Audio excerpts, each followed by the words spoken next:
love these intros. I've been having so much fun with them. And if you're wondering where we are, we're virtually in Japan. That's right. We are in Japan. And I do have an intro for you. And here goes.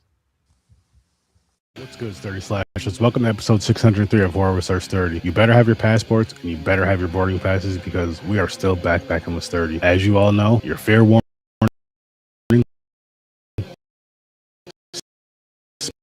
Spoilers are ahead. Don't make us the scapegoat of your happiness. Go watch.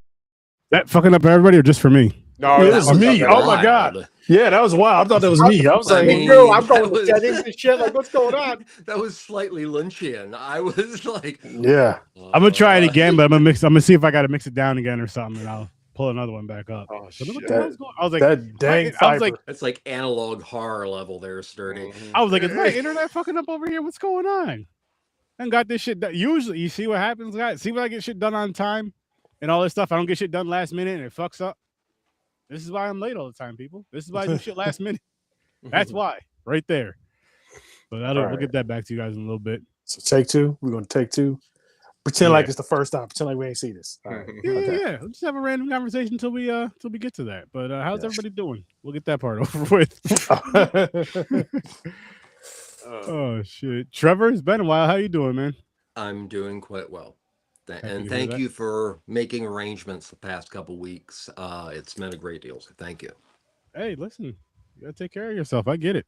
We all have our days, It's important. Take care of your mentals, people. It's very, very important. Yes. And don't do drugs. Especially crack. And drink your milk. Strong Hey, bones. You don't have to do that. Strong Remember bones. Nancy Reagan and the egg and stuff. Drink your Ovaltine. Yeah. Ovaltine. You do Ovaltine. I think I tried that one time. Oh, Ovaltine? Yeah. I think my grandmother had it or something. I was like, the hell is this? I was like, what is this? A funky chocolate milk? Funky chocolate milk. Did it give you explosive diarrhea? I can't remember that part. I probably shit myself. I don't know. I hope so. I know prune juice will fuck you I up. think that's Ovaltine. Yeah. So Ovaltine. yeah, Ovaltine with olive oil. I think that would be. Oh, that's gonna slide right out. You don't Better in want that better in that parasite. Oh yeah, Yeah, definitely. Better in that parasite.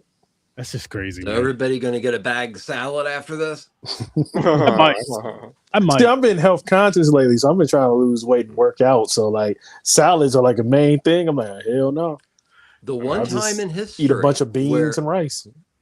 Sorry, but it's the one time in history I can remember where metaphorically eating a salad is potentially less harmful than literally eating a salad. Right? Just had to say that. So I'm like, I took all the greens off of Factor because I got Factor now. I know they're not a sponsor, but I got Factor. Can be. I had the Factor. meal Good. preps. They're Yeah. good. I'm like, no greenery. None of that. No greenery, no berries, none of that. Speaking of berries, Johnny, and greenery and Factor, which is not a sponsor but can be. So, want to be talked about? Pay us.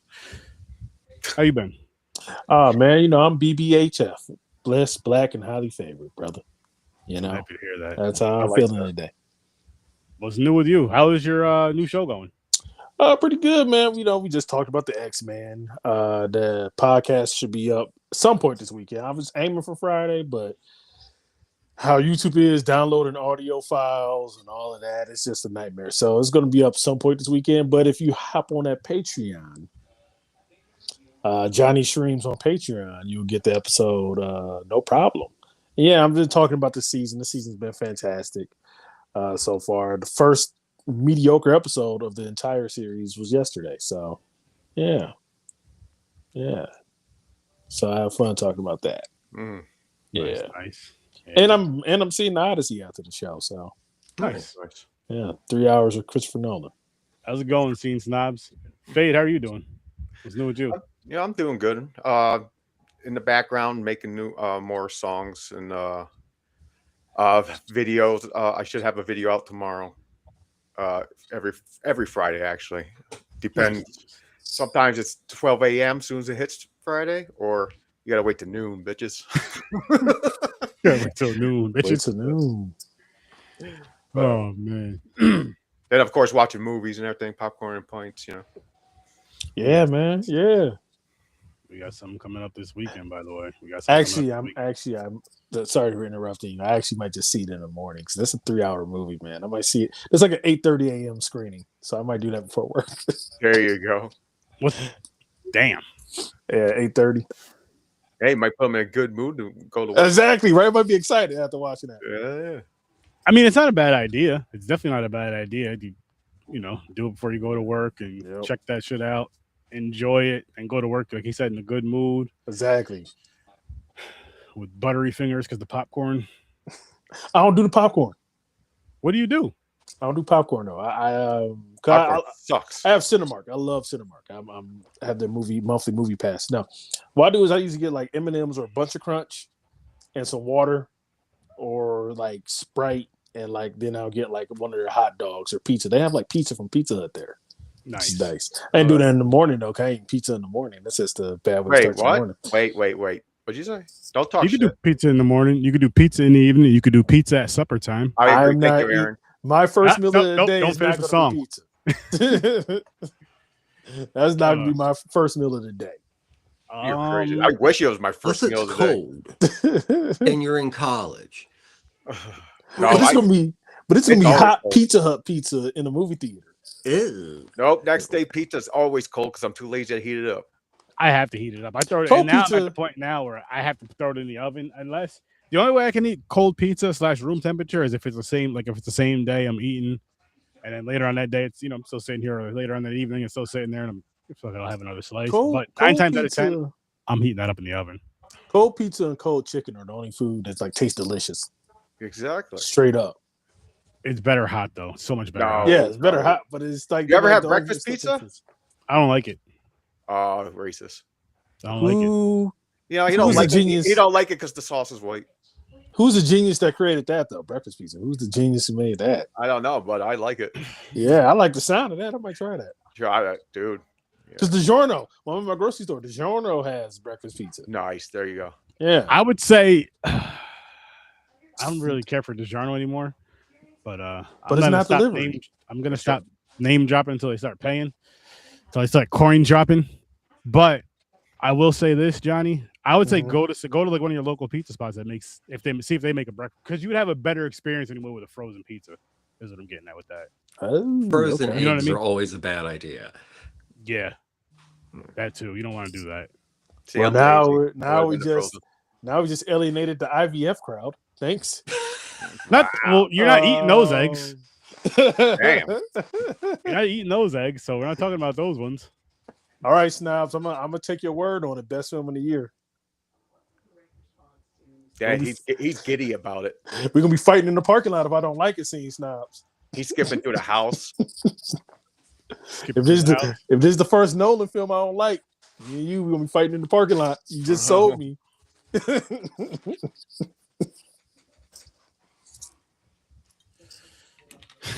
Fighting in the house.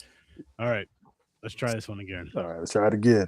What's good, 30 slashers? Welcome to episode 603 of Horror with Sir 30. You better have your passports and you better have your boarding passes because we are still backpacking with 30. As you all know, your fair warning, spoilers are ahead. Don't make us the scapegoat of your happiness. Go watch the film, crawl right back into the nightmare. We virtually traveled 760 miles from Seoul, Korea to Tokyo, Japan for tonight's film. Best wishes to all, which was released January 12th, 2024 in Japan and released June 13th, 2025 in the US. Directed by Yuta Shimote Out, written by Rumi Kakatu, starring Kotene Fukawa as the protagonist, Masi Arfuku as the grandfather, Annette Hara as the child, and I apologize for the name pronunciations. I know they're all wrong. I'm trying, Trevor. Help me out. Sturdy Slashers. What did you think of Best Wishes to All? If your happiness came at someone else's expense, how far would you go to maintain that happiness? So many answers in the comments. While you're here, for your happiness and your good fortune, hit the sub and hit that bell. Kyo Kino Seika Yokoso. Welcome to the madness.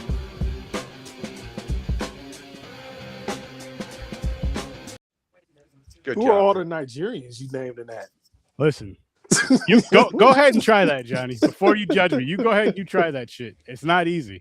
It would have been like if I could have heard all the names, it would have been a hell of a lot easier. Because when I said "Welcome to the Madness" in Japanese, I listened to that about 6 times. I probably still had it off, but I know that was closer than anything else I said. I like the attempt. I was proud of it. Yeah. I'm gonna keep attempting every week from here on out. Now, I wish I would have started last week. I have to, and I'm gonna try my best to say "Welcome to the Madness" in that language. I'm gonna try my best because again. But next year when we do this, we need some Africans. We need some Nigerian movies. I'll get those ones right. I'll probably pronounce those Japanese. Yeah. Like, yeah, what the hell? You're reading it right, but why do you have the wrong accent? I get mixed up, guys. A lot more Czech stuff and guttural. Now, you know what would be funny is if for the parts where all the names are popping up, just have Trevor pop in and say it. Yeah. Oh yeah, it's like little video. Directed by Boom. Written by Boom Boom Boom Boom Boom. Starring Boom as Boom. I would love that. We may have to work on something, Trevor, behind the scenes with that. I think that'd be fun. Never know. Kind of show up like the Mortal Kombat guy with the toasty. Yeah. Oh my gosh, yes. Perfect. But You know, they should have made that one of the characters in the newer ones. In the movie, just some random white dude going toasty. bouncing around out of nowhere saying, "Oh man, that'd be kind of." Or imagine that they had took that mask, like that thing that pops up that says Toasty, and made it as a character to fight with. I really wish he was a character you could fight. Just after a while. Random dude. Yeah. What would it be his finish? Something toasty out. It has to be Had toasty. something Yeah, he has to like burn somebody and go toasty. He crushes someone with 2 graham crackers. Oh man. That's water. Or is that milk? That look like milk. Oh hell no. Hell no, Johnny. Right in the middle of the show, he's like. This is Japanese whiskey. This right here. Ooh, yeah, rice whiskey, baby. Yeah. It's good too. Can't get no sake. Not while I'm on the show. I was gonna lie and say this is a family show, but it's not. Try to get some sake and some sake. Oh, see what you did there. See what you did there, James. Clever. But if you ever are in the mood to drink a nice beer, drink Sapporo though. Not a sponsor, but that's an excellent Japanese beer. Okay, I gotta try it. Sapporo. Sapporo. That too. Let's try that too. But best wishes to all, guys. Yeah. James, I'll let you kick it off with the ratings. Sorry, Fade. What do you give this one, good sir? You know, I'm going right now. I'm going to say a 7. 7. Okay. How about you, Professor T?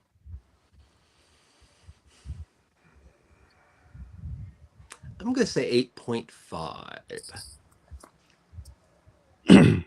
Jay Squeezy? We right there, Professor T. We're right there. I thought I was going to be the only higher one because I really enjoyed it. Yeah, 8.5, 8.5. I'm giving this one a solid 8. And I'll say this, though. I watched this movie last night with my wife, right? I was confused through. I told you to pay attention. No, I did. And what locked it in for me is today I ended up like reading about the movie.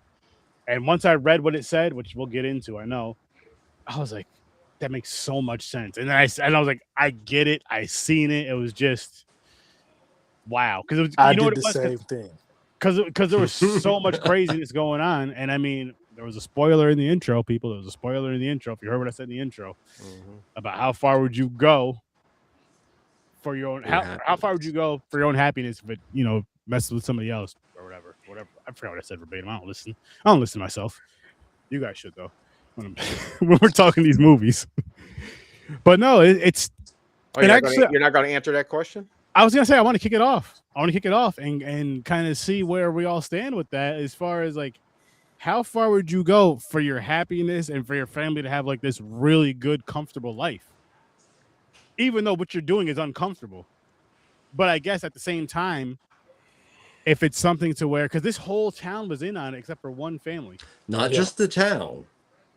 It was Everyone. the whole. Was it the whole? I thought it was the whole village. Everyone. The whole village? Oh, It's shit. everyone. Yes. All No, of Japan? not the whole village. It is potentially the world.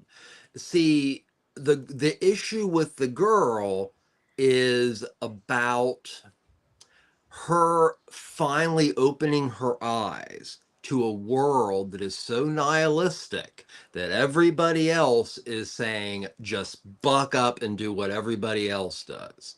Mhm. And that makes it even darker. But that is I've came across several interpretations like that, and I agree with them. The director and co-writer is definitely making a major statement with this film. You can add layers onto, but as you're saying, I mean, where you're going is the key element. So it's a metaphor wrapped into a simile that's also wrapped into an enigma. You shouldn't say Somewhere that. there's an onomatopoeia for friends. Maybe, you know. That's a good question you posed, because I'll jump right on in there and say how far I would go. It seems like they were doing this to like innocent people though. If it was like a criminal, like somebody who like messed with kids or something like that, I would gladly do it. But that's see, I would gladly, and I could say I agree with you on that, which would actually be a great idea. I mean, if it's living like that for people that do just egregious things, it's like, yo, thanks, Henry. It's like you're gonna be doing the death penalty anyway, so I mean, you're gonna be here for a while. Exactly. The people aren't paying for No, it. we're not thinking that. We're going with the innocent people. So innocent people, but no, that's what These I'm saying. people I are was very saying, like, innocent, actually. I was gonna say that's the easy way of saying it as far as like going with the criminals. But if you're just going with some random person in your town or in your city, it's not random. That's a lot harder. And it's like, so I wouldn't do it if, in that case. Honestly, I wouldn't be able to sleep at night. So I kind of would be like the childhood boyfriend guy. But the way this movie portrays it, it's like you almost have to at a certain point in life, because I'm gonna say I wouldn't do it, but at the same time, I could say I would do it if it's gonna save my family. What if it's gonna save my family's life? I was going to say the same thing, because I think everybody will that's a say pretty I'm not intense doing it. ethical. They're like, I'm dilemma. not doing it, and then later on, right? It's building on you. Like it might take you 10 minutes or something. And you're gonna be like, okay. They start to deteriorate when they don't do it. So it's like, it's not about, because for that part of it, that's why this is why I would do it, because it's like, it's not just about me. It's literally about everybody that I care about. Versus if it's just about me, to where like, if I do this or not, it's on my survival. Oh, fuck it, I won't do it. I'll eventually deteriorate. But if it's like, if it's me doing this for my family to survive, that's a whole nother ball game. I'm gonna at least try to seek out a criminal before I just get to an innocent person. I'm at least trying to seek out a criminal if I have to do it. But I don't see anywhere in my ethics and how I look at life that I could justify knowingly, like in the film, like be able to pick someone out, and that person's sadness balances with my family's happiness. And by continuing their misery and feeding off their misery, that keeps us happy. You see where this is all going? You know, you got capitalism, you've got just general nihilism about humanity. Yeah, it's a lot of stuff. No, there's no way that I would ever do what is done in this film, but there's so many levels of meaning that you can apply to this, just beyond, you know, what would you do for happiness? And there is a logic in this film. It's almost like a caste system, but it's a caste system based on disparity. So as you hit a point in which you feel you have, like the young man, where he literally basically throws himself on the protagonist and says, "Feed off me," the people who are on the verge of just giving up on life, they are the perfect people to keep the yin and yang, to keep the balance. So there is some kind of caste system going on. And right there, you can look at how the middle class in itself views itself as compared to poorer classes and the higher class, at times kind of totally oblivious. But if they thought about it, knowingly living off other people's pain. One interpretation. Yeah. You know, honestly, the way you explained that made me think about the Japanese tale for the ladybug, and how the ladybug, each spot represents the sorrow of others so that they may know peace. And now I'm thinking maybe this movie should have been called Ladybug instead of Ladybug instead of Best Wishes for All, because I'm just like, yeah, that's kind of more of a apt title, because in a way they're kind of telling that tale of the ladybug, which is each spot contains the sorrow of another person's misery, so the other people could know happiness and have fortune and luck. And so maybe that wasn't the apt title for this movie. Well, I wasn't able to find too much about the background of this film, except for the fact that the year before it was released, this film was released in Tokyo. Yeah. He made a 21-minute short that was the same thing. Tried like crazy to find it, but I wasn't able to find anything directly with the director actually like why wanting to communicate what's going on here. Yeah, you know, what do you want the public to get out of it? Because this is a subversive film, and it's so awesome because of it, and it brings also this element of almost like there's a gothic to it, but there's a Lynchian quality. Yeah. You know, it's a magical realism. If magical realism was horror, she has to accept total lunacy as reality because she's seeing it. And the thing is, for her to really accept reality, she has to take an even bigger jump than her grandmother just running into a door continually. Yeah. So. Okay. Yeah. Oh, by the way, to answer to the question, I'll do it right away because I don't want to torture myself trying to hold out as long as I can. I ain't got no time for that. So I'm just going to bypass it and accept it. So you're just going to pick like a random homeless man? Yeah. It could be anybody. I don't care. Watch your kids. Just a random person. Yeah. It's, again, I heard a baby lasts longer, like a better battery. Oh, this guy!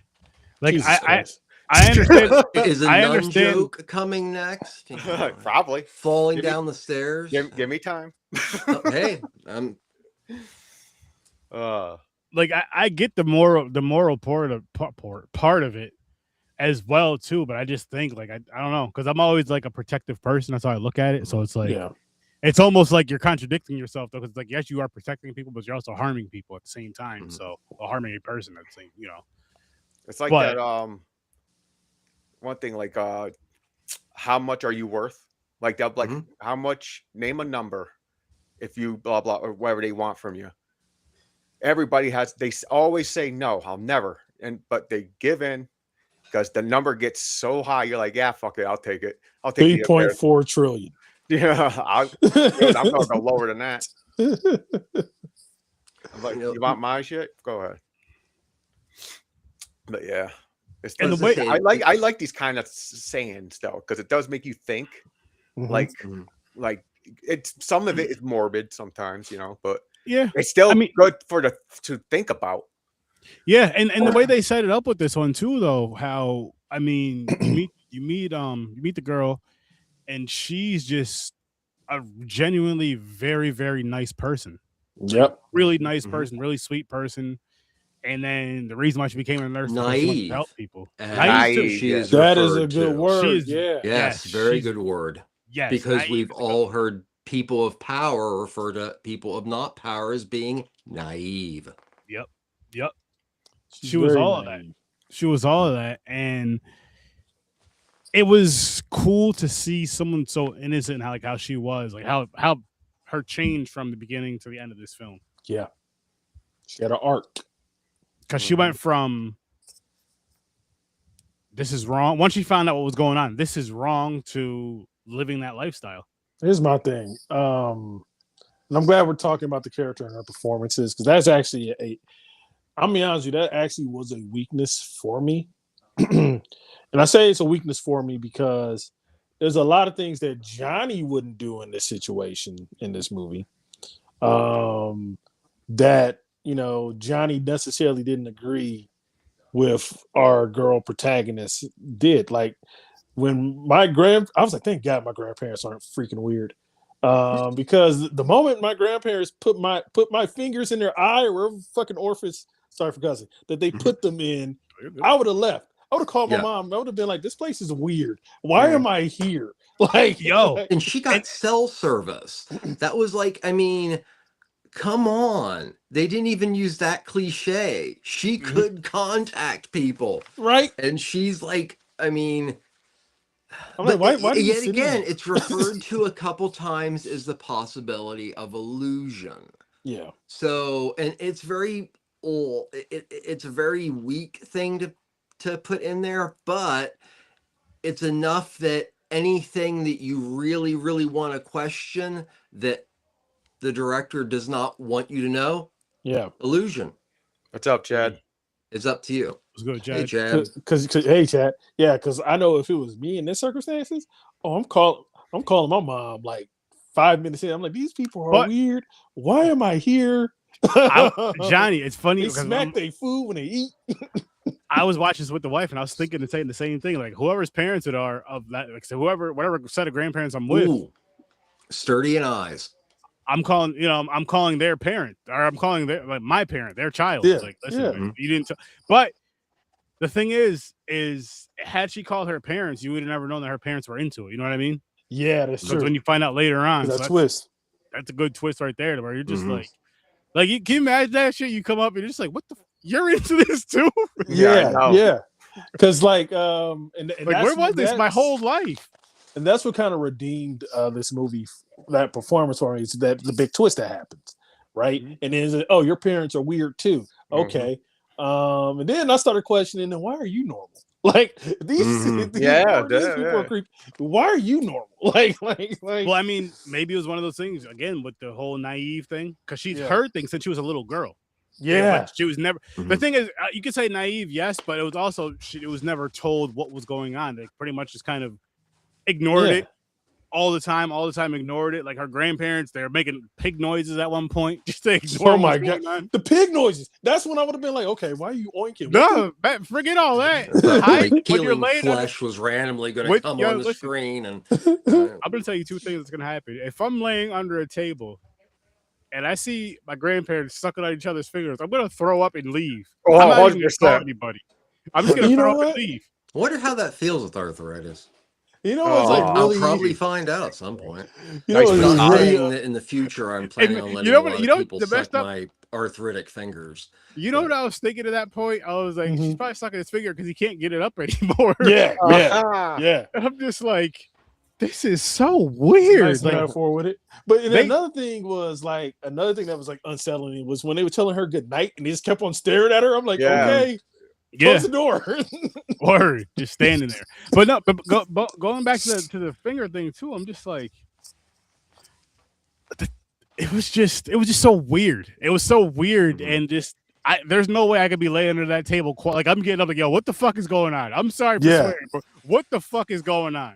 This is wild. Now this is getting too crazy. Take that shit somewhere else. I'm leaving. I'm not coming back ever again either. Oh yeah, I'm calling mom. Call your parents all of a sudden. Here they come with their crazy shit. Like, oh, Yeah, dang it. yeah. I'm just glad it's not the characters in this movie is not the white people doing this crazy shit. Oh yeah, yeah. You know, and at first I thought this like I was like at first I thought like, okay, so is this like a Japanese remake of the movie The Visit? Like, because you know, The Visit had the weird grandparents in it too. So I was just trying to figure out where are we going with this. He definitely has some favorite filmmakers. Let's put it that way. Yeah. Okay. Yeah, and some are old school.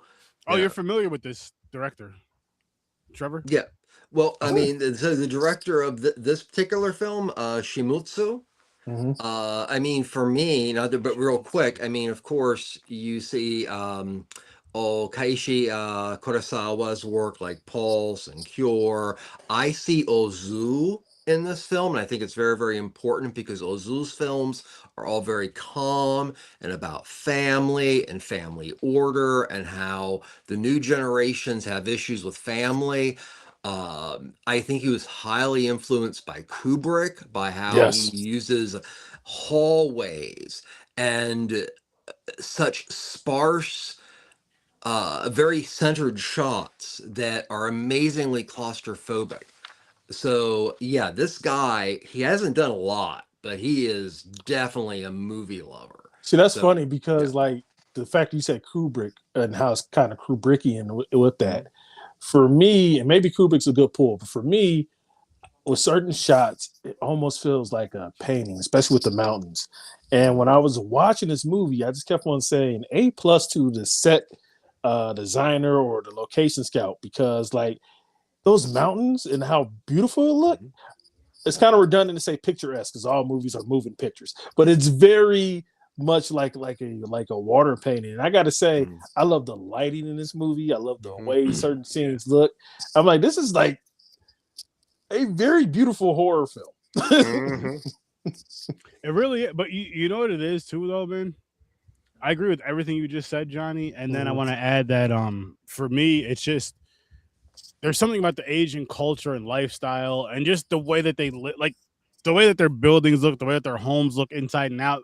To me, it's fascinating. I'm just like, I wish for some of the ones we get to see through the movies, at least. I don't know how it is in real life before we get to see in the movies and stuff. I'm like, I wish like one of them big ass sliding doors, we just see people walking through like shadows and stuff through the door.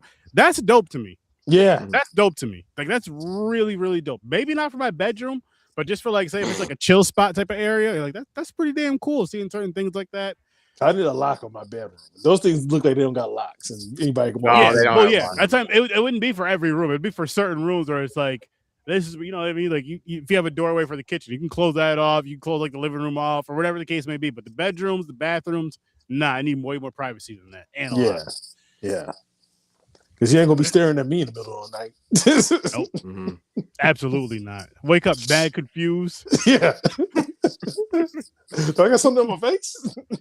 Like, I'll need a bed because I can't do that roll-out futon thing, sleep on the floor shit. Oh, I love that sleeping on the floor shit. No, I can't do it. I would never be able to do it. Nah. Maybe back in the day, and maybe if that's how we were raised, the way that they do it, probably be fine. Probably better on our freaking backs. Oh, it's supposed to be. It's 100% true. But you're supposed to lay flat. Nah. That's why you gotta get a nice memory foam mattress and put it on the floor.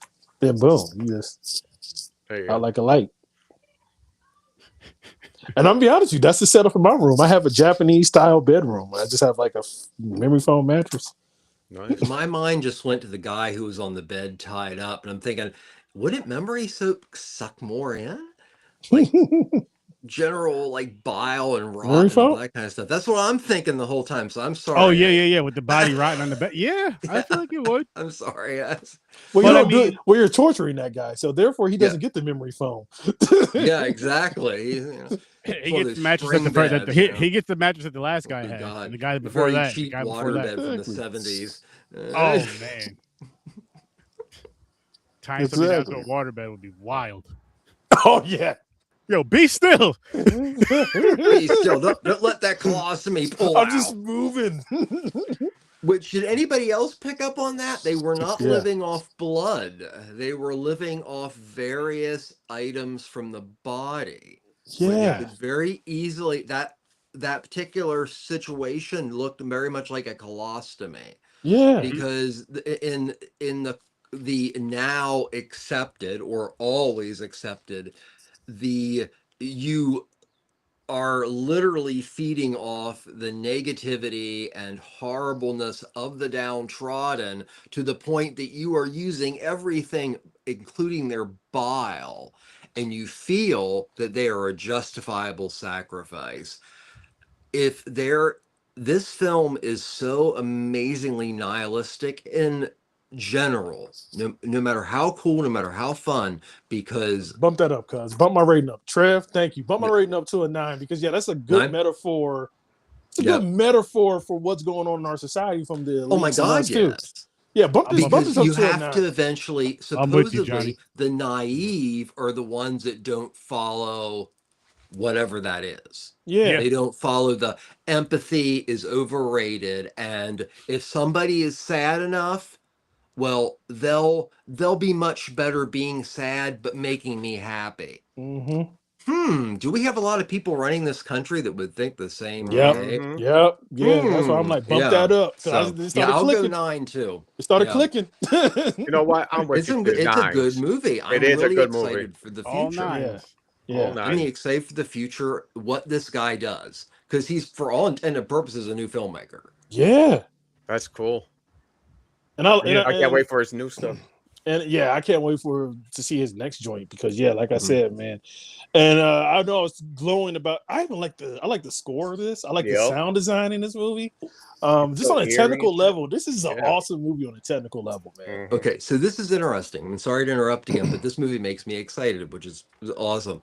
So this film, you look it up on IMDb, there's virtually nothing about anything. You have to actually go digging to find who actually did stuff in this film. So the score, the majority of the score is by this guy called, was it Yumi Koda? And he's done scores for films like Scroll and things like that. And he also does kind of dissident work that he's released his singles. This score, the dissonance and how, I mean, it almost reminded me of, like just it had this classical horror, extreme horror score that made, because the big thing is the grandparents, the parents, no matter how weird and wacky they did things, there was an air of normality. Yeah. And this made it that there wasn't. So that music kept it just enough in the uncanny that it worked. Like I really like the music. Really, like I think the moment it hit me when I realized, oh, I love this score. Was the moment when what were they eating? The guy was moaning and he was like in the middle of the hallway, and that's when it was like pool and like she's staring at him, and there was like a note in the music. It was like a wow or something like that, and I was just like, oh shit, this is good. Yeah. No, this had a really good score. This had a really, really good score. Yeah. This is an awesome movie. And again, this backpacking stuff is definitely some of my favorite. One of my favorite times of the year with Horror Reserve 30. It's just, and I don't want to beat up on the last movie either because I do like a good K horror. But I think that's why I love J horror. Outside of America, I just love how deliberately paced this movie was, and I love how it built the tension. And I just, God, oh man, I get where you're coming from, Johnny, but there is some amazing K horror films too. Like I gave last week's an 8, I gave this one a 9, but there is some other. I mean, Train to Busan. Yeah. Oh my God! And then you go back to like, of course, I Saw the Devil. Oh shit! I Saw the Devil. Spider Forest, which is this great serial killer film. Also, there's just at the same time, almost Japan and Korea were producing great films. Yeah, it just took a little longer for the big baby Huey to go, ooh, we have movies we can sell here. Yeah. So, but yeah, I mean, there's a lot of similarities, but they also, even though they have their own flavor, and they're usually a little darker. Yeah. So to see a film like we watched that is beyond dark. It is the pitchest black hole to the middle of nothingness in the earth that you could put on film. Yeah. So yeah, and that's a good thing. Mm-hmm. And it's so weird that I'm saying I had a good time with something that as dark as this was, but I had a good time. It was good to know that somebody else thinks this way about humanity and the fear that we could get there. So, but it's also too, Johnny. Like it's not, and I love blood, guts, gore, and boobs in movies, but this has a story wrapped with the craziness going on. And I love, again, I love as far as horror goes. I love the craziness in films as well. But when it actually has a good story wrapped with it, with the slow burn, I'm just like. That's chef's kiss for me. That's like, holy shit. Like, why can't we get more of this? I'm not saying this same storytelling, but I mean, I just mean really good storytelling. I just mean really good storytelling. And I mean, as a whole, everywhere in every genre, because you can't give the whole bullshit, cheap shit that people like to throw at horror. Like, oh, it's just, nah, fuck all that, because it's more than just, oh, it's just horror. Because you can say about a fucking Marvel movie, oh, it's just a superhero thing flying around shooting shit. It's more than that, though. I'm not going to let more you than go into it. I'm not going to let you dismiss blood, guts, boobs, and horror. Okay, you can tell a story like this with blood, guts, boobs. No, you absolutely can. You can tell a story. More so what I'm getting at is like that's probably what made me a horror fan as a kid. Yeah. Is the blood, guts, and boobs. Hey, listen. You're a horny little one, aren't you? And hey, puberty, man, hell of a thing. I started watching horror when I was like 5. Whatever it was, or just the taboo of watching horror and all that other stuff. Because growing up, being black, watching horror, it was taboo for fucking years for whatever reason. Yeah. Just because I'm gonna say it, you guys were just scared to watch the movies, so you considered everybody less black because you were scared of these movies. You were just soft. That's all. Just admit it. I was scared to catch till I was 13. Then I started liking horror at 13. But I'm sure you weren't going around saying, "Oh, you're less black, or you're not as black because you watch horror." You were just scared and soft, and it's okay. Sturdy forgives you all.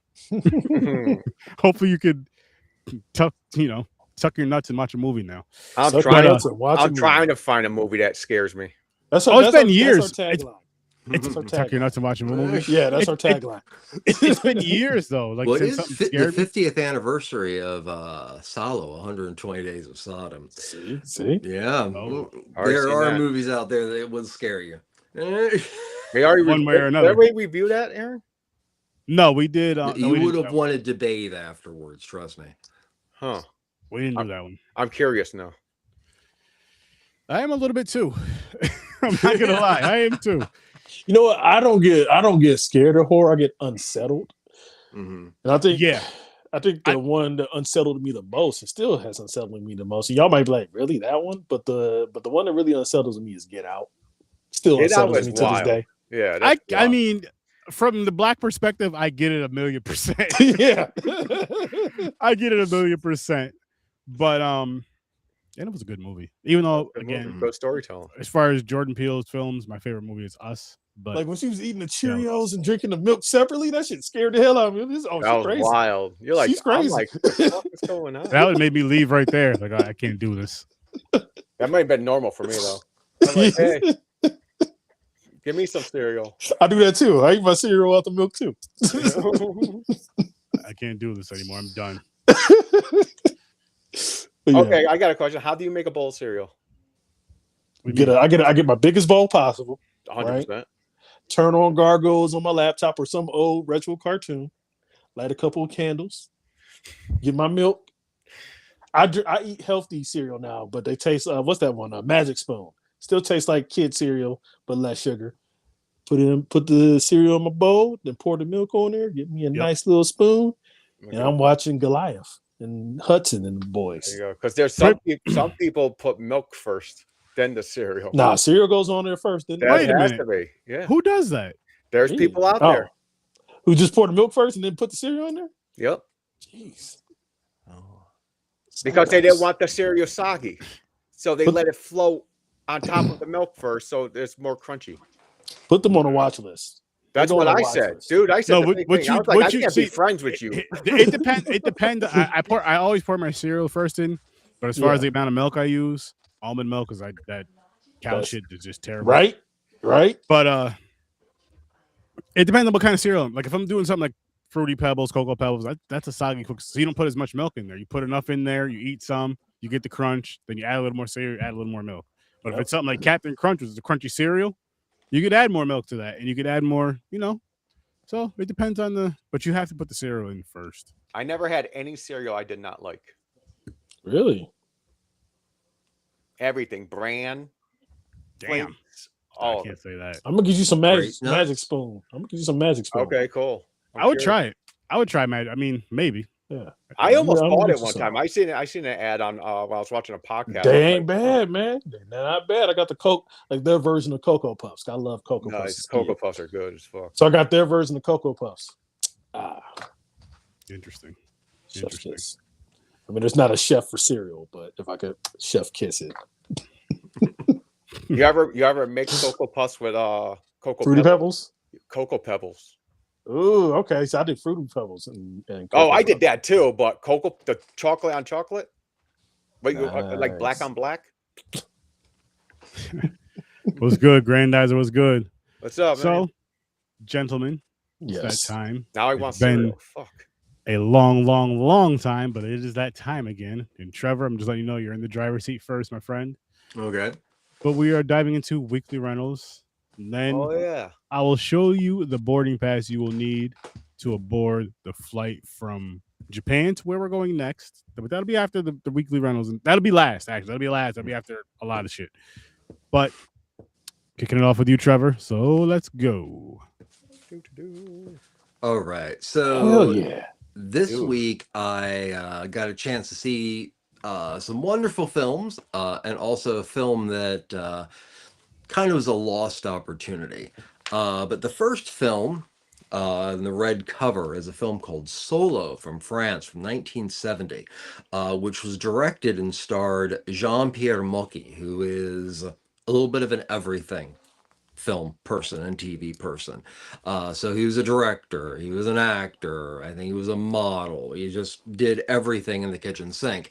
And basically this was a vanity project for him, but it is the tightest, weird political film I've ever seen. So the character that Maki plays is a middle-aged diamond thief that is specialized. He's also a violin virtuoso of getting the diamonds into his Stradivarius.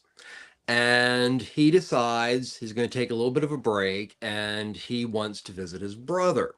Well, Virgil, his brother, is actually a student activist that has been behind the night before. There's a shooting of bigwigs and massive corporate people with 15-year-old girls. So one of his people tips off the police, and it's a cat and mouse chase where Maki's character gradually just kind of goes in and out of not being Virgil's brother, but eventually becomes the face of this political movement to save his brother.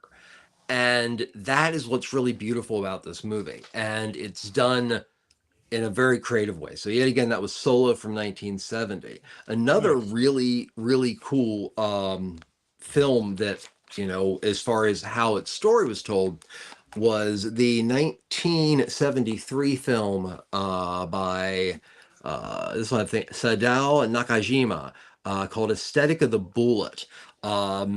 Not easy to get this guy's stuff. He lived on the edge of the major Japanese film industry.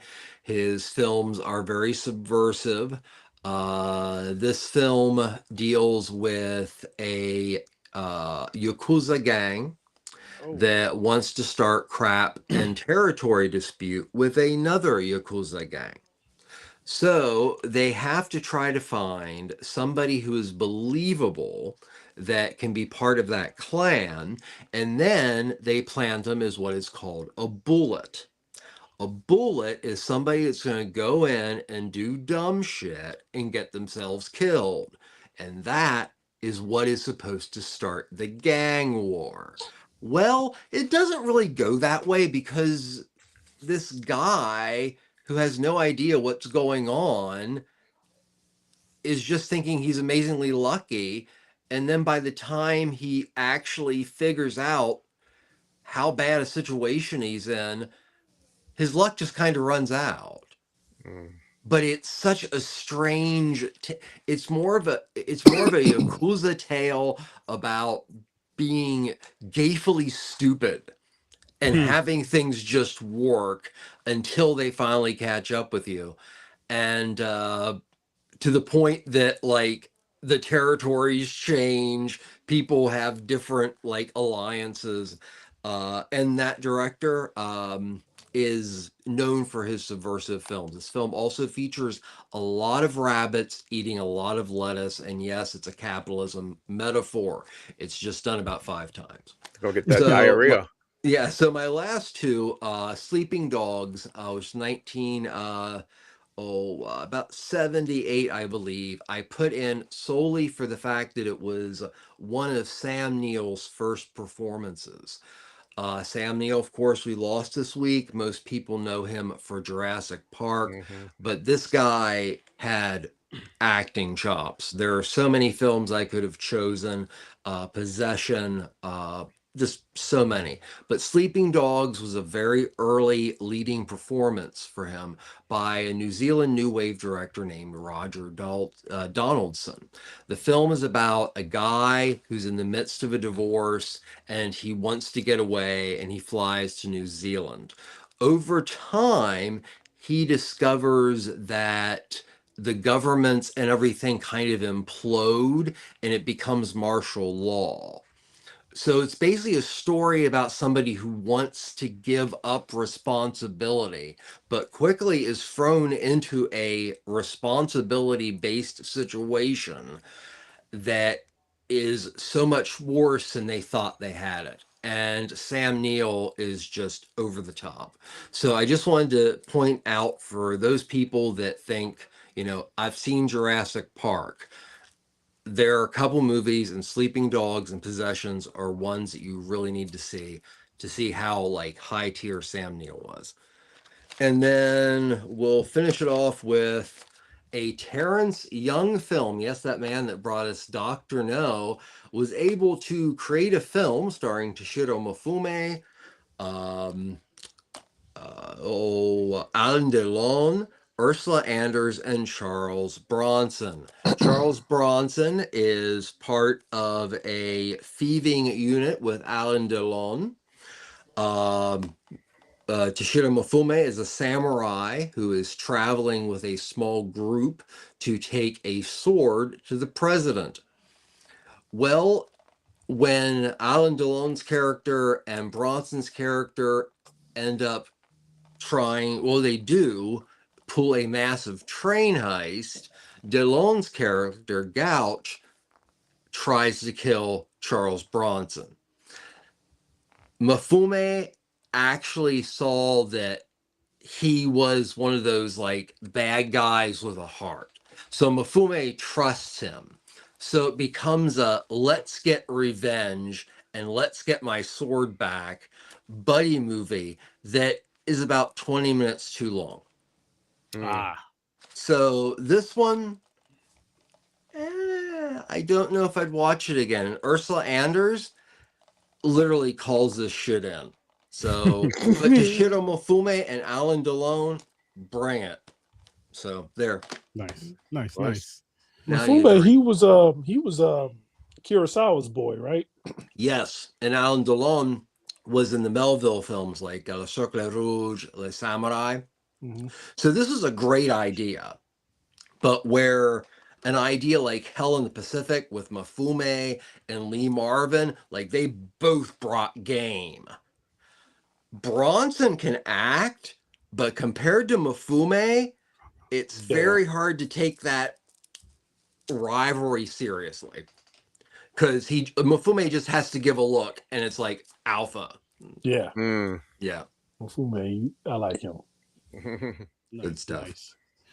Nice. Johnny, you are up to bat now, good sir. All right. So I kind of went. If horror is chocolate, comedy is peanut butter. So, CB4. After watching this, I had to get into like a comedy mood. I'm gonna start with Knocked Up, though. We're not gonna go. We're just gonna go out of order on this one. So I'm gonna start with Knocked Up first. And I was actually watching the clip on Knocked Up. One of my favorite scenes in the movie involves Craig Robinson as the bouncer. And he says a line in this movie that I always say, especially when it's like an older woman. And it's just like he's just like, you're not old for this earth, you old for this club. Personally, I would tear that ass up. And then he follows up with another line in this movie that just has me losing. He's like, the owner says I can only let 20% black people in there. So I gotta hope that there's a black midget. So I watched this and then I just got in the mood of, I'm just gonna watch this whole movie. So I did. I think it's Judd Apatow's second or third film. Seth Rogen's first starring film. Katherine Heigl in there. It's a very charming love story. It's a romantic comedy, and I like the fact that it's balanced with the romance, and it's balanced really well in there. There's a lot of memorable scenes in the movie, like the Craig Robinson scene. That's actually what made me a big fan of Craig Robinson. That and Pineapple Express, the whole movie. It's one of my favorite romantic comedies of the last 20 years. It's really charming, really wonderful written script. Moments of dialogue, performances. There's certain performances that are really good, like when Seth confronts her in the OBGYN office after he had to leave and walk 20 miles. And he's just like, I'm not saying F you, Allison. I'm saying F your hormones, Allison. That's really good. It really sticks out. It's one of the best romantic comedies out there. Nice. And it's all because I watched this little horror movie and got unsettled. And I'm like, you know what? I need to watch some comedy to watch this. Nothing wrong with that. Nothing wrong with that. Then the next one, I'm going to go with CB4. Nice. I am not a Chris Rock guy. I'm just saying right now. Same. I'm not a Chris Rock guy. My comedy brethren, I break their heart every time when I say, I don't feel bad that he got slapped at the Oscars. I don't feel bad. Let's stick with that for a minute. I don't either, because you go up there and you disrespect my wife, we might jump you. Right? But me and her, she's probably got to get up before I do. I think the only thing I don't agree with is that he did it at the Oscars. He should have did it at the after party where we don't know about it. Mm-hmm. But I don't feel bad he got slapped. Again, though, he's been making these jokes. He's made these type of jokes in the past, right? Yeah. And then you go ahead and you do it right here. Yeah. And it's on my biggest night. Listen, not only that, but after he says what he says, she gives him this look. We all know this look. It's like, all right, got it. I think it was to embarrass the unicorn. Yeah. So that's my history of Chris Rock. But CB4 is one of the rare movies and one of the rare times that Chris Rock has me laughing. I feel like this movie was not only a love letter to hip hop, but also a satire on hip hop, and obviously NWA, Straight Outta Compton, Straight Out of Low Cash. I think that the Charlie Murphy shows up as like the antagonist of the movie. I think Charlie was funny. I'm a big Dave Chappelle guy, so like I had to look up when I found out Eddie Murphy had an older brother. When I was like 14, when I first seen it, I'm like, oh no, I gotta follow this guy's career. I'm like, I'm gonna do some more of you. He was so funny. Too bad he passed away too. He passed away too soon. There are times I find that he's funnier than Eddie. I was gonna say the same exact thing. Yeah.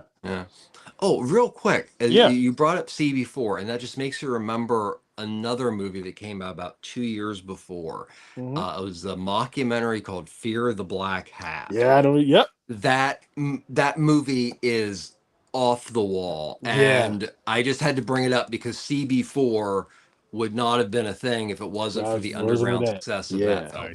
Yeah. And there's this memorable gags in this movie. If you wait after the credits, there is a funny connection to Hollywood Shuffle. Nice little reference to that. The one rib scene. And I just think that, comedy wise, I think that this is Chris Rock's best comedy, and this was made more than 30 years ago. But yeah, so CB4, that was the next one. It's definitely a gym that you need to see. Yes. And then we're gonna go with Forgetting Cheryl Marshall. Let's end this on a high note. We'll finish with X-Men 97. But Forgetting Cheryl Marshall, because I was already in the Judd Apatow rabbit hole, I was just like, you know what? Another movie I haven't seen in a long time, but I really enjoy. Forgetting Cheryl Marshall. This is one of the few times that Russell Brand is hilarious. It's based on a true story, by the way. What's that boy's name from How I Met Your Mother? Oh my God, the star Jason Segel. Jason Segel, he inspired this from a breakup. Like in the opening, this is the first time I saw male dong on the screen. Like this is the first time like that I've ever seen that on the screen. And I was like, they let you get away with this? and he did the helicopter. When it's soft, you do the helicopter with it. Don't act like you guys never done that before. And I was just like, huh, okay. Oh man, interesting way to start the movie. You can only go up from here, and the movie goes up from here. It's really a charming little love story post the breakup. I think that there's moments of like great delivery and performances from all of our leads: Jason Segel, Mila Kunis, Kristen Bell. There's a scene where she explains to him, because he never gets to the point of why did you actually do this? Why? And when we get to the why of it, it's just like, yeah, you can see both points. And one of her complaints was the fact that he spent a whole weekend in the house just wearing sweatpants. And I guess, honestly, this is where I'm gonna tell him myself. But I was like, girl, what's your problem? That sounds like a great time. 100%. Chilling in his sweats, acting out Lord of the Rings. I'm like, that's me during the weekend, man. I'm like, he sounds like he had a great weekend, girl. You need to give the program.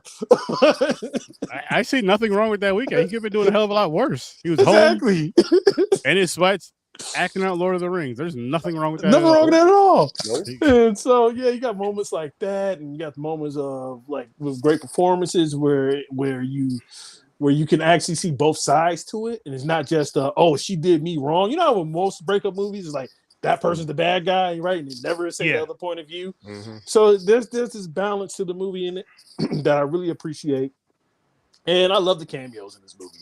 Paul Rudd is hilarious as the surf instructor who's like stoned and doesn't really know how to teach people how to surf. Mm-hmm. Jonah Hill as the asshole waiter is great in this movie. This is just a great movie. It's one of those peak yes Grandizer. It's just one of those peak even though Apatow didn't direct it, it's one of those like peak Apatow era comedy films. Okay. And X-Men 97. Yes, on my little new podcast, we talked about this season and last season of X-Men 97. This has just been a really good time. X-Men 97 is one of my favorite cartoons growing up as a kid. 94. This being 94. What 90 came out 90? Yeah. 96, 95, 96. I get what you're saying though. Go ahead. Yeah. The OG X-Men cartoons has a iconic theme song that they need to carry to the movies. I don't know why Bryan Singer I know the fuck didn't bring those theme songs with him. I love the adaptations that they take with this. They're doing right now the Grant Morrison new X-Men run with a little bit of Rise of Apocalypse blended together, which is really cool. I love the animation style. It's like almost anime-esque, but they make it look like retro. It came out in 97. Yeah. There are certain scenes of graphic violence that you would never see as a kid in 97. I'm telling you right now, 7-year-old Johnny is trying to traumatize with some of these kills. If this came out in 97. But it's a good, accurate representation of that cartoon. It's great for people our age who are out here having babies because they can actually share this with their babies. It's good when you don't have no babies and you just want to eat a bowl of cereal or just relive your childhood. And this show has been a solid show. They, like I said at the top, or before the pre-show, last week's episode was the first like middle of the road episode, but it took a season and a half to get there, and it involves Wolverine. And by the way, Wolverine, he's not really a big part of the show. You know, like how in the old X-Men movies, it kind of became Wolverine and those dudes he hang out with, and sometimes Magneto and Professor X, and they never focus on the team. What I liked about this show is they actually focus on the team. So Wolverine is kind of like just like a minor background. He's just part of the ensemble. He's not Beyonce. He's Destiny's Child in this. Okay. And it's great to see that. And last week's episode, they finally gave Wolverine the moment to shine, and it kind of sucked. And I'm like, okay, I get it. That's rough. That's rough. But it happens. But yeah, so I recommend seeing this, and I would say I have two. Can I have two worth the late fees? You have as many as you want. You can have all four if you want. No, I'm not getting no late fees to see before. But X-Men 97 is definitely worth the late fees. I probably would never bring the DVD back. And I'm gonna go Knocked Up, man, because Craig Robinson, that scene is my favorite scene to a comedy. Period. Dot. All right. Fade. So on to you. All right. Ooh, yes.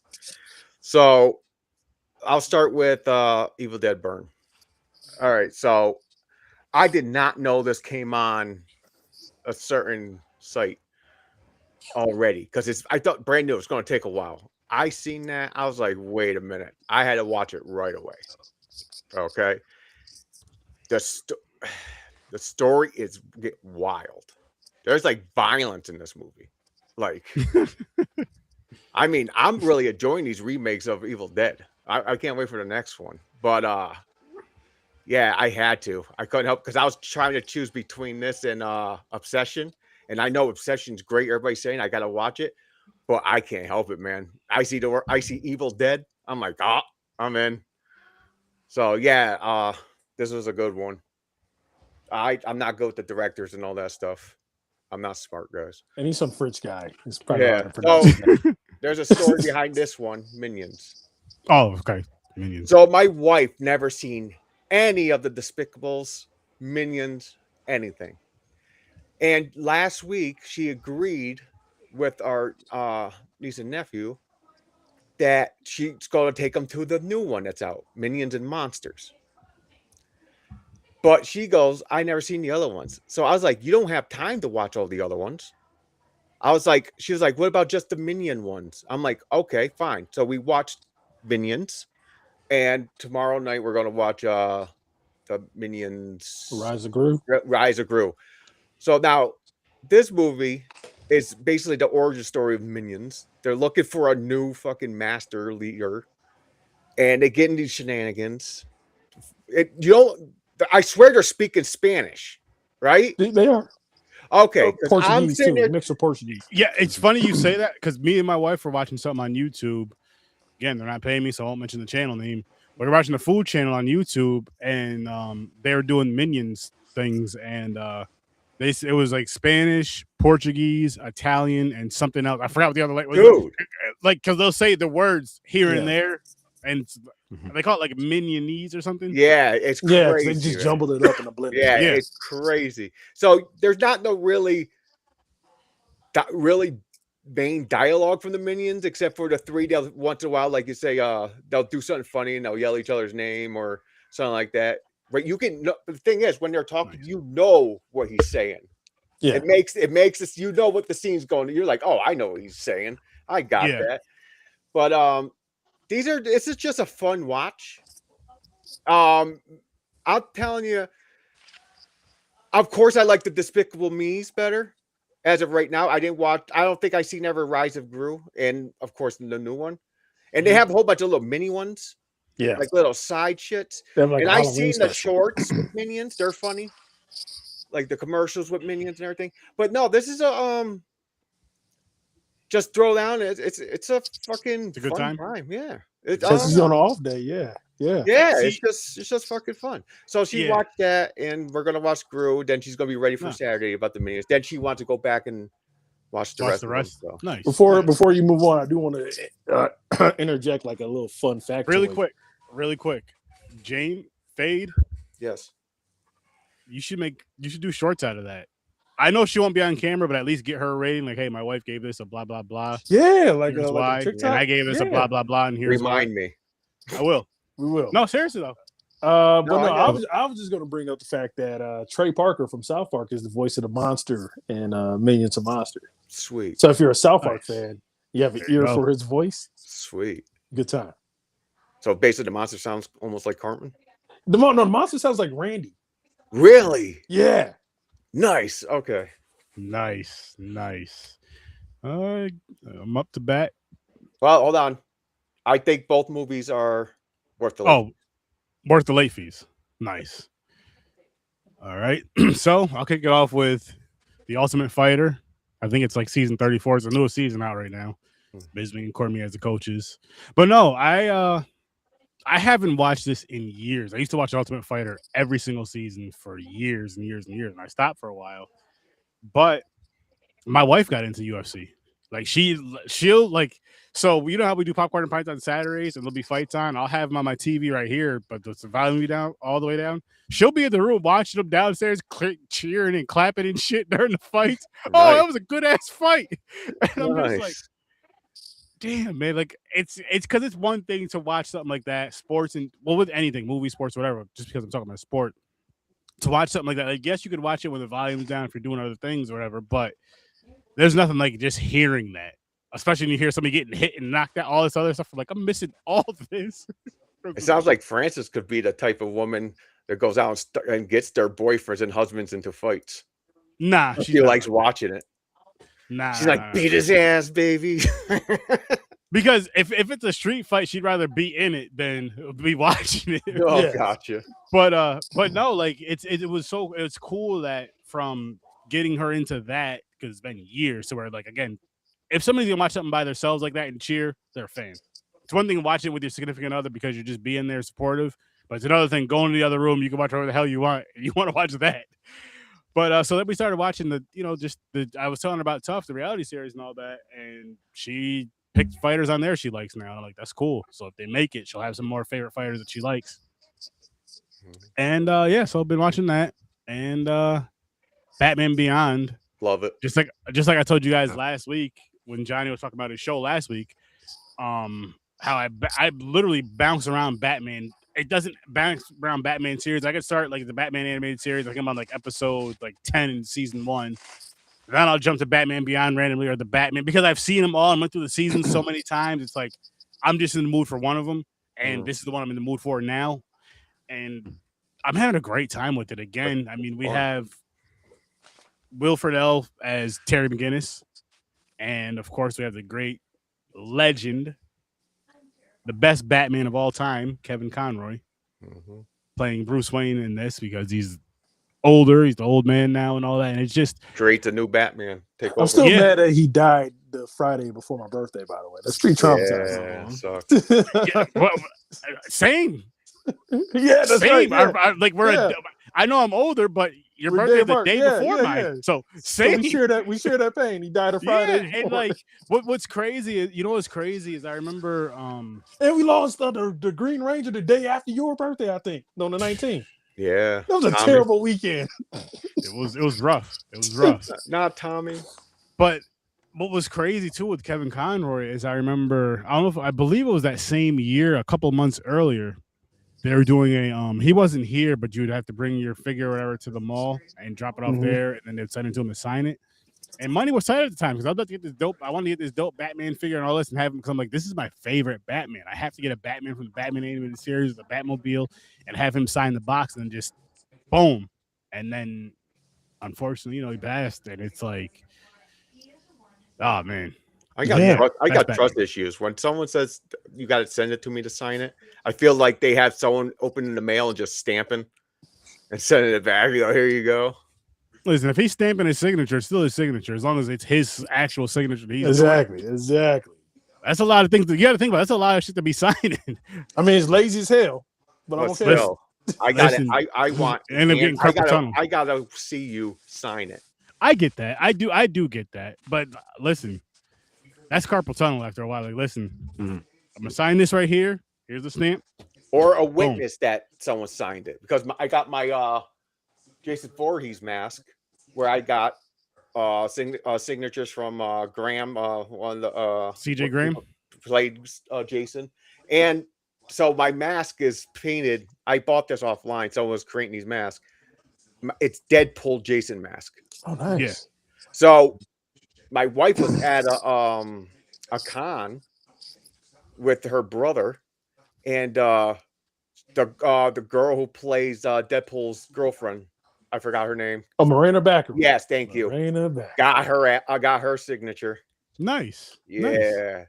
So that's why the goal of my mask is to get as many Jasons who play Jasons as I can. Yeah. And try to get Ryan Reynolds to sign my mask. That's not hard to Nice. That'd be awesome. It would be awesome. That'd be awesome. That'd be But dope. yeah, and not to cut you off, I love your selection, by the way. I mean, you even hit me up personally to talk about your selection. I do love your selection with Batman Beyond. It's sad they never got a season finale. They had to finish it in Justice League. Yeah, no, it's bullshit. That sucks too. But I will say, Batman Beyond, it's worth the late fees. Tough. You get a new season every year, so it's like I'm watching new seasons. I'm hoping for a movie, live action. Batman Beyond movie, yeah. As long as it's done right, yes. They got to have dope fight scenes though. They gotta have Keaton. They gotta bring Keaton to play Bruce Wayne. Got old Bruce Wayne. You gotta, yeah. And Zac Efron to play Terry McGinnis. Oh shit, no. Terry McGinnis is more slim. Yeah. You can't have someone jacked. Yeah. I really don't know who you would cast to play Terry, but you gotta get Keaton. It has to be youngish. He's young. He's a teenager, right? Yeah, he's in like senior year of high school, I believe. But you know, Hollywood, when you're a senior high school, that means you're 35. So. Yeah, exactly. And that's why they think it's okay to date him. So Austin Butler is Terry McGinnis because he's skinny and he's Elvis. We figured it out. He's skinny and he's Elvis. Hey, listen, that's what you got to do. That's what you got to do. But we are gonna wrap this show up in a little bit. But before we do that, I want to tell you guys you need to go check out Fade Theory, which, as he said earlier, he drops his music every Friday. It may be out at 12 a.m. It may be out at 12 p.m. But it'll be out there, and that's where you can find him. Boom, on his YouTube channel. You can find him as Zapsuno at Fade Theory for those of you that are listening and not viewing. What? At Fade Theory. I don't know why my TikTok's on there. I just heard cock. Oh no, he said TikTok. He said TikTok. Oh, okay, yeah. I thought he said cock too. I thought he said my cock. Wasn't there, right? Yeah. Oh man, I thought he said my cock too. Maybe I am talking about cock. I'm like, what? He might be. Could be. But then you have Johnny Loves Movies, and I'll let him tell you more. Yes, Johnny Loves Movies on YouTube under Johnny Sturdivant. Go to Johnny Streams to get my new podcast, Johnny Cinematic Spinner Rack. This Friday, we're releasing the X-Men episode. If you want to watch this beautiful face and bless me with some shekels, come watch me talk about. We're just going to do Gargoyles this Monday. Sweet. I love that cartoon. And I'm in the Gargoyles mood. So we're talking Gargoyles Monday. And they do have a comic book, so it counts. They have a comic book by Boom Comics. Please check those out. They used to have like the Disney license before they bought Marvel. You would think Marvel would make the Disney tunes into comics, but they still would Boom. But yeah, so check that out Monday for Gargoyles on my Patreon, Johnny Streams. And how about you, Professor? Where can everybody find you and your lovely, lovely stuff? I know you're gonna be putting out some new stuff, but at least the stuff you have out. Yeah, well, the stuff I have out, you can go to ambassadorradio.org. That can get you to my socials. Right now, if you want to kind of get an idea of what's coming in the future and what I kind of took a little break on, best thing is to check out our YouTube, which you can get to from ambassadorradio.org. So, there you go. And this Saturday, over on Popcorn and Pints, we are reviewing Interstellar and Oppenheimer. And again, we have our new showtime again this year. Our new showtime at 7:00 p.m. Eastern time. So make sure you guys come check us out. So you can see more of us. Yes. Pretty face. Yes. I don't know how you do it. 3 hours. I don't know how you do it. We're trying to be like Joe Rogan here, man. No, fuck that. No, we're not. No. Hey, I'm not talking about mental wise. You not trying to elect a Republican as president? Nope. I don't want to be any part of that bullshit. I don't like nobody. I don't want to. As a matter of fact, I don't even want to be connected with politics. That's where a lot of scams and bullshit comes in. I just want to be podcast that loves movies and discusses movies and stuff like that. Well, I would like to Let 'em formally bullshit. announce that I'm running for Cleveland City Council. There you go. Well, I can't vote for you, so you don't have my vote. Where your campaign song would it be? Johnny Be Bad. Oh yeah, Johnny Be Good. Johnny Be Good. Go, Johnny, go. But I'll tell you this as well. Thursday, Where we yeah, going make sure you to? have that boarding pass. Where we going? Where we going? We're going to Thailand. Fuck yeah. Uh-oh. We are going to Thailand. Ziam. Wait a minute. I might have seen this. Ziam. And to give you guys a better, you're seeing the boarding pass. Make sure you guys get your boarding passes. And if you didn't get your virtual boarding pass and catch the virtual flight out from when we flew from where we flew from to get to where we're at now, you got time to catch up because we'll be there next week. And here's a better, boom. You can see it even better. Oh yeah, I'm interested in this. He's kicking a zombie in the face. Yeah. Or, I don't think it's a zombie. It might be a demon. Whatever I it think is. black eyes. Zombies got black eyes. Yeah. No, they Could be don't. zombie. They got no eyes. Fucking rotted out. No, they can have, that time they have the real black eyes too, though. We'll see what happens, but I'm excited I watched for it. Walking Dead. Yeah, I know. It'll be a There's good so time. many Eventually, the types of zombies, birds man. get them, but What's the scariest type of zombie? I already told you it's the thriller zombie. Because they can dance. They can dance. And you can Oh, fall in the trance from the dude. dancing, and then you No. might be like, "Oh, I got bit." It's the zombies that can run, man. It's the Those thriller zombie. fucking. I'm done. Running and dancing are different. If they run at me, I'm dead. You see a zombie do a whole choreographed dance? I got time to Yeah. leave. He'll finish the show on his own. That's true. That's true. Oh shit. Hal Williams, yes, rest in peace. Yes. RP. Yes.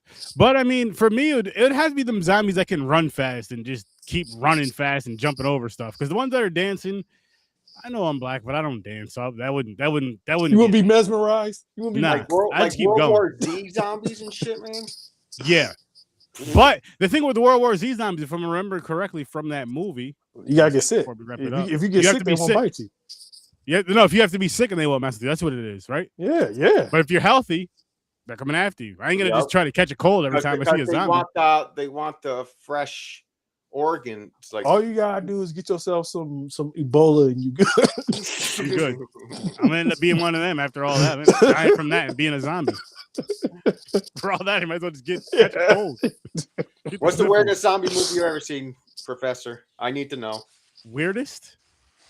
His That most should be wild, to all of weird- us. I'll tell you what the weirdest is. I don't World know. War bro. Z. Zombie would have to be a reanimated body. Yeah.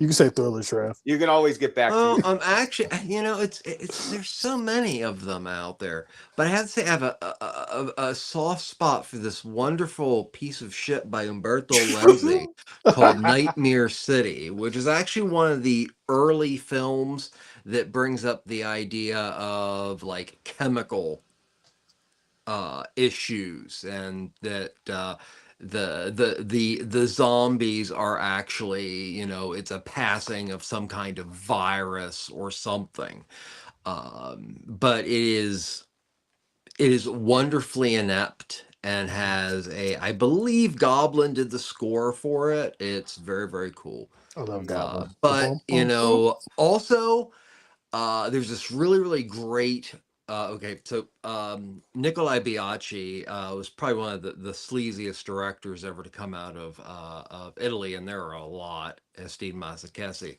But he did this film called Burial Ground that is not necessarily weird because of zombiedom. It's one of the few films in which you see a mother comforting her son in a way that eventually leads to you discovering he's a zombie and he heats her tit.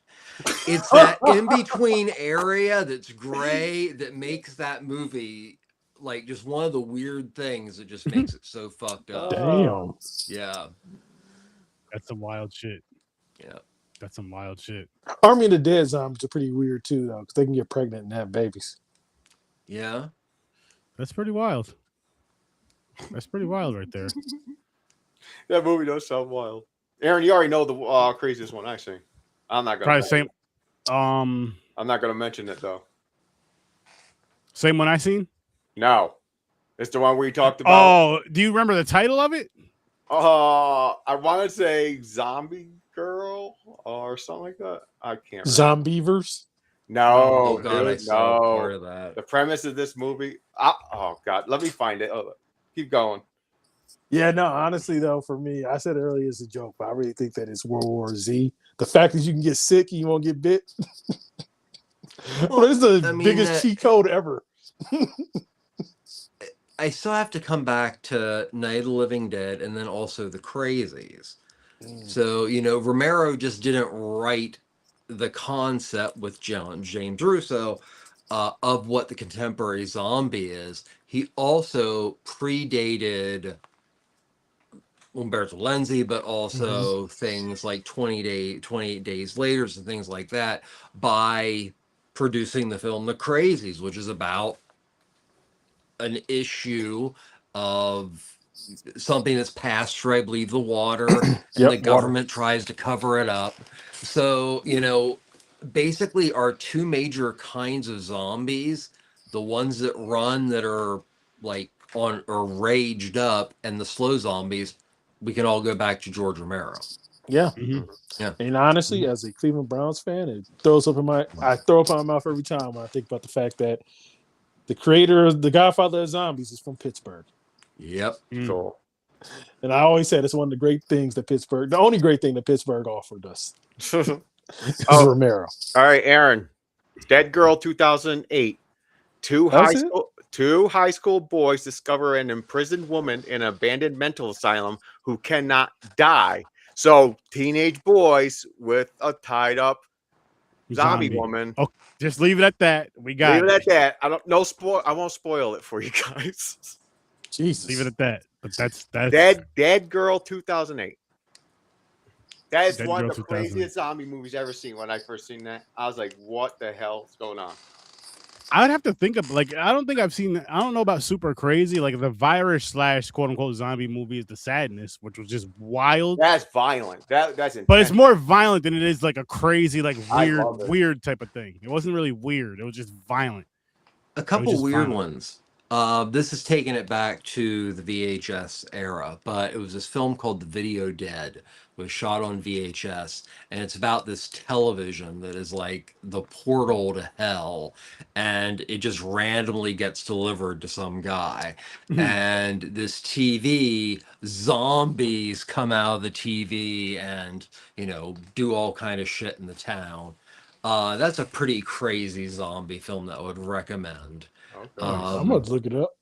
Rabid Grannies, which was distributed by Troma, is for all intended purposes a zombie film because it's about a couple old ladies who get rabid and try to eat their grandchildren.